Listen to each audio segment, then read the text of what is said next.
Hi guys, I'm Nick and welcome back to 3COG. So there's a gun show this weekend here in Virginia Beach. I strongly encourage all of you to check it out.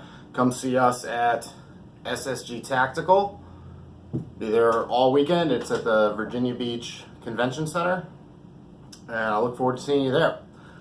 Now I want to talk about something that we have to explain at least a dozen times every day at the gun show. And that's when a guy comes in and he's getting his wife, his mom, his girlfriend a gun, and the first thing they go for is the smallest firearm on the table. So the Ruger LCP, the Bodyguard 380s, you know, those little tiny pocket pistols, and they say, "Oh, well, I want to get the little lady here, you know, a gun," and they go right off smallest gun. First of all, you can buy whatever type of gun you want, right? This is America. If you want a little tiny gun, buy a little tiny gun. You want a giant gun, buy a giant gun. Whatever. All right, so this is not me telling you what you need to buy.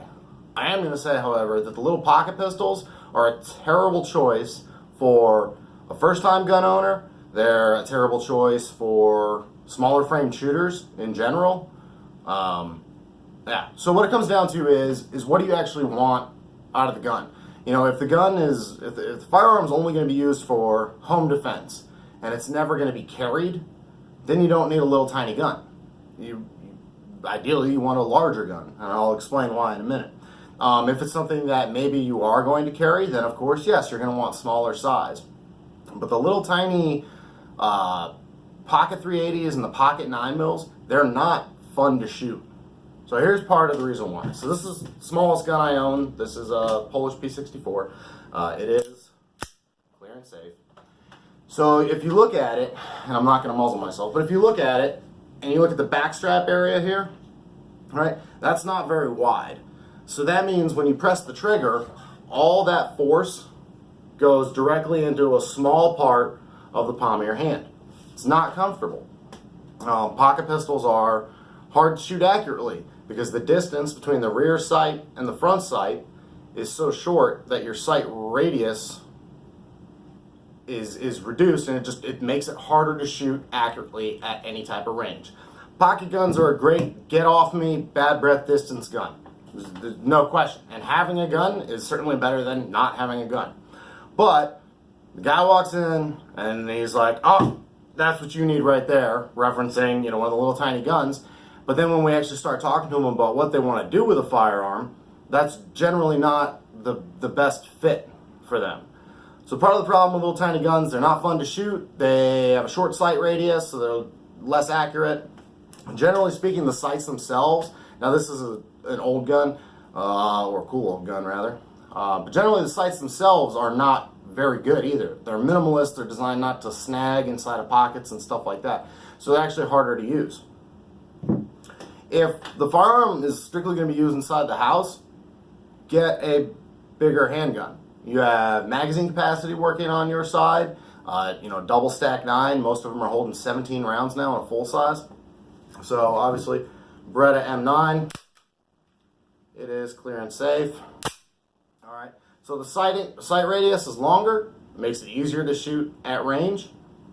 The actual size of the grip is wider. That means that the recoil impulse is spread out in your hand, so it's not as sharp and as focused in one little tiny spot.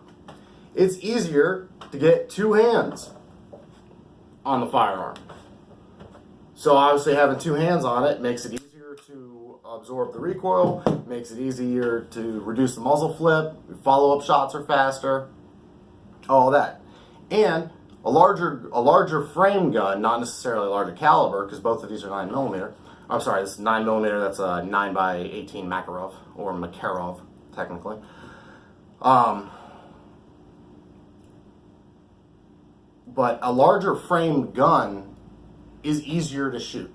It's more fun to shoot. If it's more fun to shoot, it means you're actually probably going to actually practice at a range with it. The little tiny pocket 380s and pocket 9s, they're not fun to shoot. The recoil impulse is violent. There's a lot of muzzle flip. There's more muzzle flash because of the shorter barrel, and you have more unburned powder that can ignite in the air. So these are all things that are not good for teaching a newer shooter, for getting somebody comfortable with it. Just overall, a larger framed handgun makes more sense. So what we generally recommend is that somebody get the largest handgun that will work for whatever they need.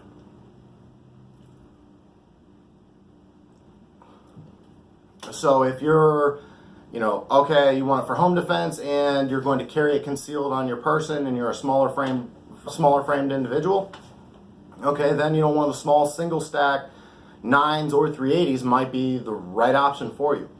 But when I'm selling somebody a gun, if they don't really know what they want, I always try to steer them towards a little bit bigger than maybe what they were initially looking at. And obviously, again, it comes down to you. You're the customer, and if you want to buy whatever firearm, then buy whatever firearm.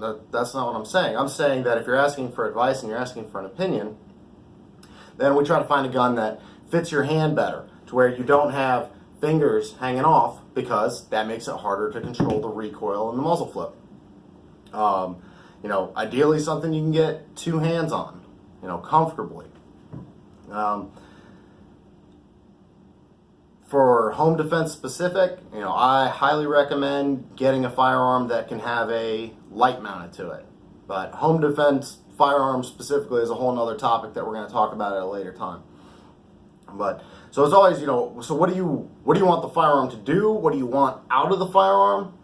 And then we have a discussion about what firearm is correct to fit your needs.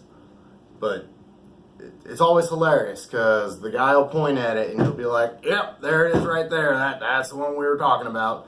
And they read an article about it in a magazine or they watched a video on it, but the person who they're buying the weapon for has never handled it, has never shot it, doesn't understand that it's not pleasant. All right, so these two firearms right here, the M9 is a whole lot more comfortable to shoot than the P64. All right, it's physics. Every action there's an equal and opposite reaction and all that kind of stuff. So we always say, all right, well, what about, have you looked at this? Have you looked at this? Some people you're never going to find one gun that does everything perfect. That fills every single need perfectly. Doesn't exist, which is fine. It means I buy more guns. But find a gun that works for what you actually want out of it, as opposed to just saying, "Oh, that's the smallest gun that they make, so that's great. I can carry that." Well, yeah, you can. It's also hard to hit things past 5 meters with. Smaller guns have smaller controls, so if you have a jam or any type of malfunction that you need to clear, that's a lot harder to do with a smaller gun. With a larger firearm, larger framed firearm, the weapon is easier to run. Right? So there's a whole bunch of things, but just generally speaking, people always gravitate towards the little tiny guns. And if that's all you will possibly carry, and there's no way you'll carry anything bigger, then fine, get the little gun. But in terms of actually taking it to the range and practicing, learning how to manipulate your weapon and stuff like that, larger frame guns are better. It's really that simple. So rather than looking at the little tiny ones, and there's nothing wrong with them. For their intended purpose, they're great. But then people are mad when they can't hit a bullseye target at 25 meters with their little pocket 380. That's not what that gun was built for. And so, there's a lot of compacts in the single stack 9 world that are better. The Smith & Wesson MVP Shield, especially the Performance Center with the ported barrel, that's a great one. The Glock 43, another one that is a little bit larger. So we always gear and try to get them to go a little bit bigger. Like, will you still carry it? Yes? Okay, then, this is a better option because it's easier to control. If it's a gun that's just for the house, then buy a full-size 9mm. Buy a full-size 9mm. You've got 9s now that hold 20 rounds in the magazine, and ideally get one that will accept a flashlight as well, because things generally go bump in the dark, not during the daytime. So that's really it. Like I said, gun show this weekend, SSG Tactical. Come see us for your Second Amendment needs. All right, and don't automatically assume that small gun equals small recoil. Generally speaking, that's not the case. Larger gun, larger frame gun is generally going to have less recoil and be more comfortable to shoot. So thank you very much for watching. Please like and subscribe on Facebook and on YouTube. I appreciate your view. Thank you.